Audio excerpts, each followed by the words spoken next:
Good evening. My name is Sebastian Arcos. I'm the Associate Director of the Cuban Research Institute. Welcome, everyone, to another event with the CRI. Today, we are screening the documentary film, A Cuban Documemory, by Cuban-American filmmaker Marisa Chivas, in collaboration with Cuban artist Isa Santizo. The film has been screened at several international film festivals, such as Toronto, New York, LA, Barcelona, and Cusco. The film won the Best Documentary Award at the 2021 Cuban-American International Film Festival in Miami. After the film, I will introduce Marisa Chivas, and we will open the floor to questions from the audience.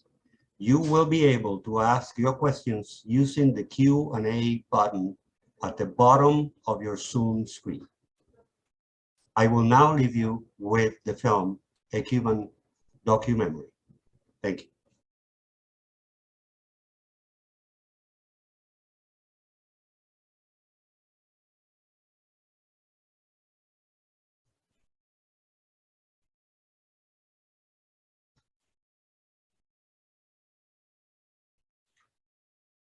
Hi, good evening again. Now I would like to introduce the director.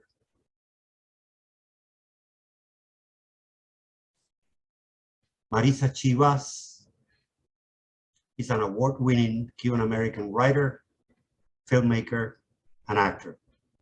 She's the daughter of Raúl Chivas and the niece of Eddie Chivas, both of whom have significant roles in recent Cuban history.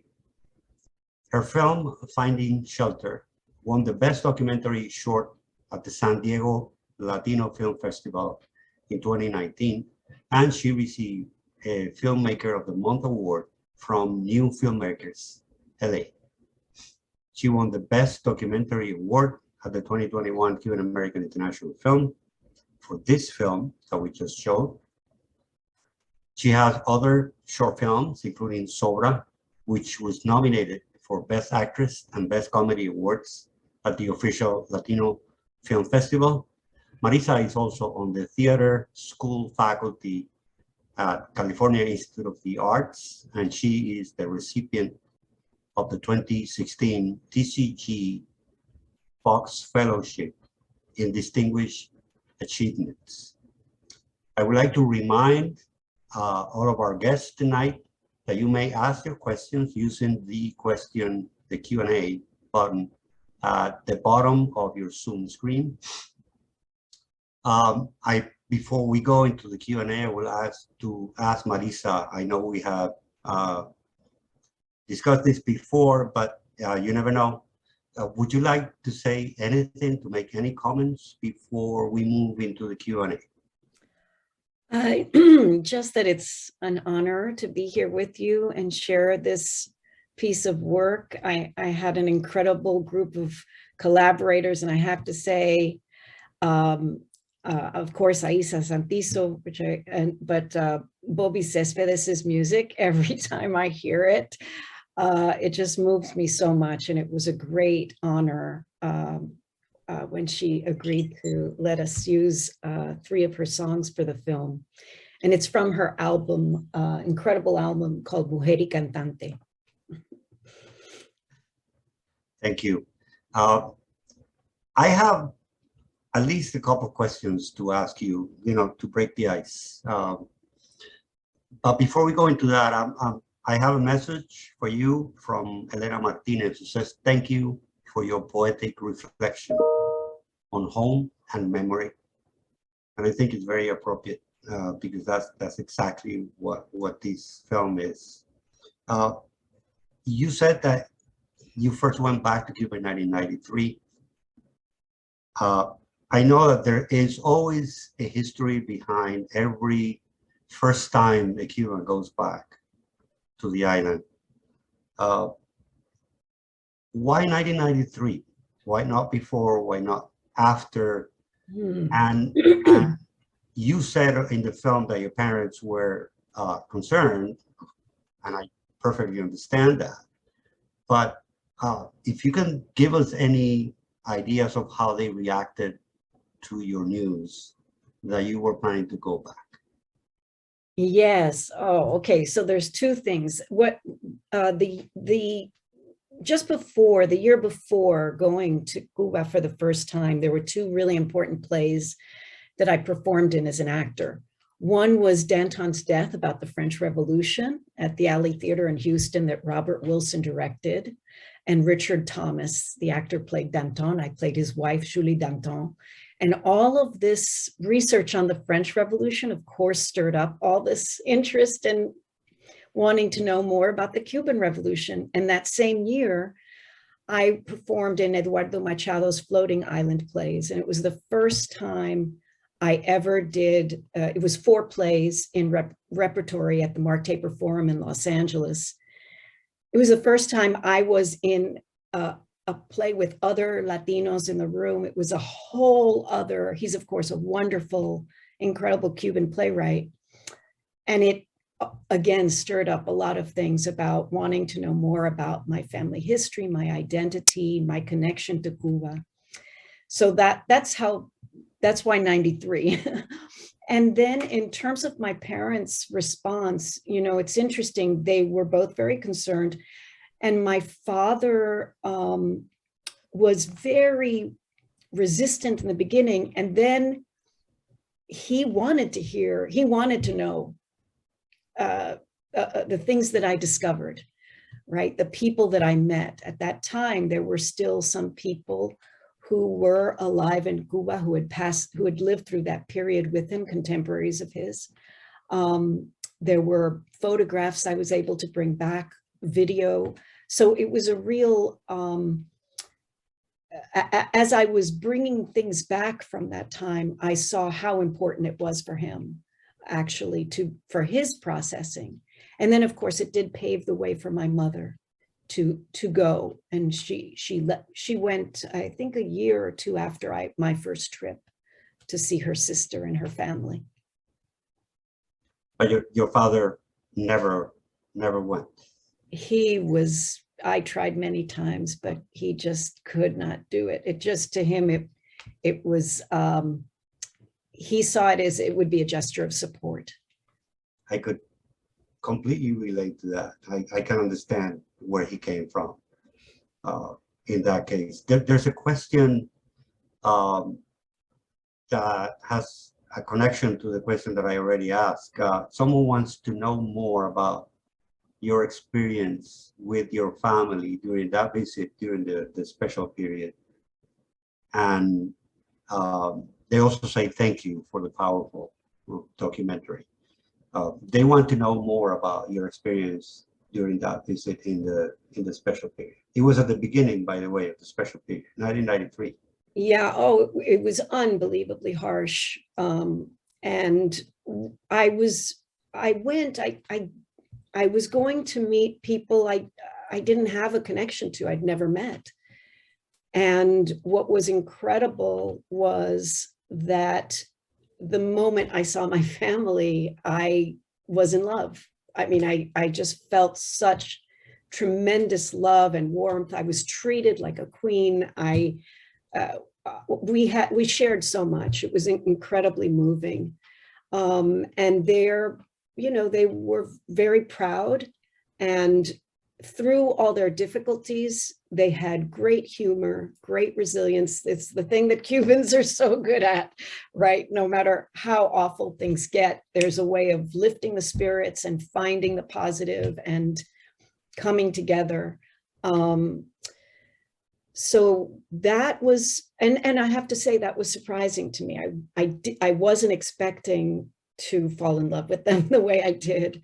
I wasn't expecting to, it was just such an immediate thing. Of the moment I saw them, I was just in tears, and that time, it's, my last time there, of course, was 2019. I mean, we're talking about how many years later, and it's just as desperate, just as difficult, if not more so. that's also been something that in doing this piece and seeing the footage of the different time periods, how little has changed, unfortunately.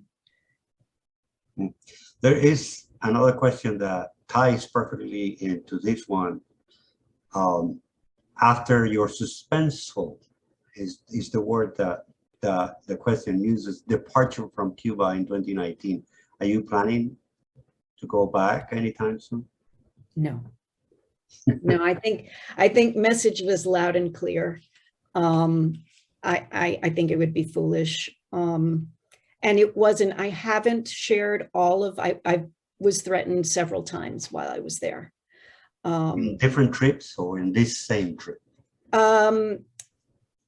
Different trips, not just that one. And it's enough that makes me just say, I don't think I can take the risk. I understand other people wanting to go, but there's obviously a particular problem with me that I don't want to chance something. I mean, maybe something will change or somebody could talk me into it, but at the moment, I don't feel like it would be a wise decision. Your family in Cuba, were they still living in the same house that you showed in the documentary, the one on 17H? No, so Eddie Chivas, my uncle who ran for president, sold that house in part to pay for the campaign. So he sold it in 48. When I was there last, there was some talk of turning that house into a museum. And there is like a little plaque that says, Eduardo Chivas lived here. It's nothing on my father. My father's totally erased. When I went to the Museo de la Revolución in 93, I looked at the list of commanders of the rebel army, and his name wasn't on there. And it's interesting because there were some names that had in parentheses traidor, traitor. And I thought, why didn't they put his name at least? Like, it was so shocking to me that he would be totally erased like that.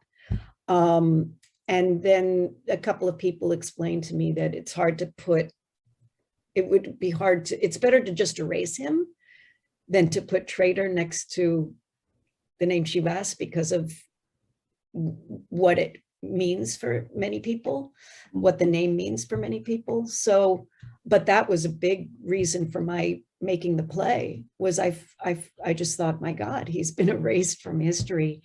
I have to do something to claim his place, right? So somebody asked, when did your father, Raul, join the guerrilla in Sierra Maestra? What year? 57. I believe it was 57. Yeah. It was shortly before he did the manifesto was written. So at that time, you know, there were so many different factions who came together. Mm-hmm. And that's another reason many of the people that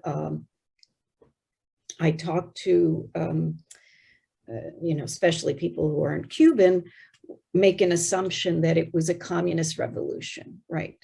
When that's not at all the case. The majority of people who fought, there was a communist faction that was part of the different factions fighting, Batista. But so it took a while, I think, for these different factions to come together. Yes, and there's yet another question that fits in perfectly. Someone wants to know about the reception of this particular documentary, as you have shown it in the United States and abroad, and your personal message and how close that message is to the actual protagonists of history and how people react to that message. What you just said, for example, about the different factions and the idea that some people might have that this was a communist revolution from the very beginning. This is just one of the many aspects that I know people might have raised when you present this work. Can you tell us a little about the reception? What kind of questions people ask outside Miami, primarily? Yes, actually, the reception for the film, as with my solo piece, has been very strong, stronger than I imagined it would be. I thought this would be something that only some Cubans would be interested in. But I think immigrant stories are something that are very resonant, and not just in this country. When I did, at least with my play, when I performed it in Edinburgh in Scotland, I had a very warm reception, and there were immigrants. I remember one young man who was from Egypt who felt a connection. His family had been political in Egypt, and so he had this connection to this story. But there's no question that there are some audiences. When I did it in Pasadena, which is where it premiered at the Pasadena International Film Festival, there were a lot of Latinos in the audience, and that had a different kind of connection, of course, to the piece. I think that there are a lot of people who don't know anything about this history, and some people are drawn to it. I purposely named it a Cuban documentary as a way of kind of warning people that, because I know from my show, Daughter of a Cuban Revolutionary, there are certain expectations with that kind of title that the play doesn't deliver in that way. I mean, it's a lot of stories, and of course I am, as there are many, but it's my particular focus, right? My view of those things. Whereas this film, I wanted to, with the title, make it very clear that this is a visual collage, as someone mentioned, poetic. It's not a straight narrative, right? And that's, I think, very challenging for some audiences, and I completely understand why.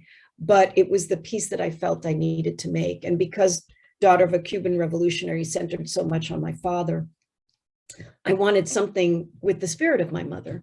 So letting it be more reflective, letting it be in some ways mysterious, spiritual for sure. This was for her. Yeah. So the reception has been very strong, I'm happy to say. I'm hoping it continues to have a life. I'm looking for a place where it can stream from. Yeah. Do you have any questions that you were asked about the documentary that jumped at you, that stayed with you? You mean things that from within the documentary that kind of have stayed from with me? From the audience somewhere. Oh, yeah. I'd love to know what was what are the things, if anything, that that struck them, that struck this audience. I'm curious about that, about what may have resonated. I have not a question. I have a thank you from Bobby Cespedes. Oh, Thanks to you, and I'm going to read from the lovely introduction. It is also my honor to have my music play against such beautiful images of our Cuba Linda and your heart-filling story. Thank you. Be blessed. From Bobby Cespedes to you. oh, that means the world to me. That means the world to me. Gracias, Bobby. I think it's important to say this is a this collaboration, this film was made primarily Cuban women, Cuban women working together, composers, the editor, myself. So, yeah. Mhm. A question just came in. Somebody wants to know your mother's perception of this particular work of yours. Oh, I wish she were here. She passed away 8 years ago. It was before you completed this. Yes, yes. This was a pandemic project, so I really did this that 2020 year is when I created this with Aisa and Bobby and Adela Rivas. And so unfortunately, my mother never saw it. But I am still creating. I'm a Sundance fellow for a screenplay that I've written called 72. This is a fiction. It's going to be a feature film. And it's New Year's Eve, 1972. And a Cuban exile, Gloria Cienfuegos, is throwing a party. And things don't go the way she plans because her 18-year-old daughter reveals a very deep secret that makes everything in the party go crazy and changes Gloria's life. So I'm happy to be continuing my Cuban stories. I have more questions. I have also a couple of comments. Somebody says that she had the same experience with her mother in her deathbed. She said, "Píntate los labios." No puede ser. Oh Exactly my God. the same thing. Someone says it's a beautiful art piece and a tribute to women in the familia. And she wants to know more about your tia. I guess, I'm not sure. She says your tia who immigrated, but I'm thinking that perhaps she is referring to your ancestor who was part of the Aramonte family. I think maybe it's my tia Emilia who's in the film, and she just passed away, unfortunately, just this past year. So she was the last of the siblings, but she outlived all her younger siblings. And she did emigrate here. It took them a long time, but they made it.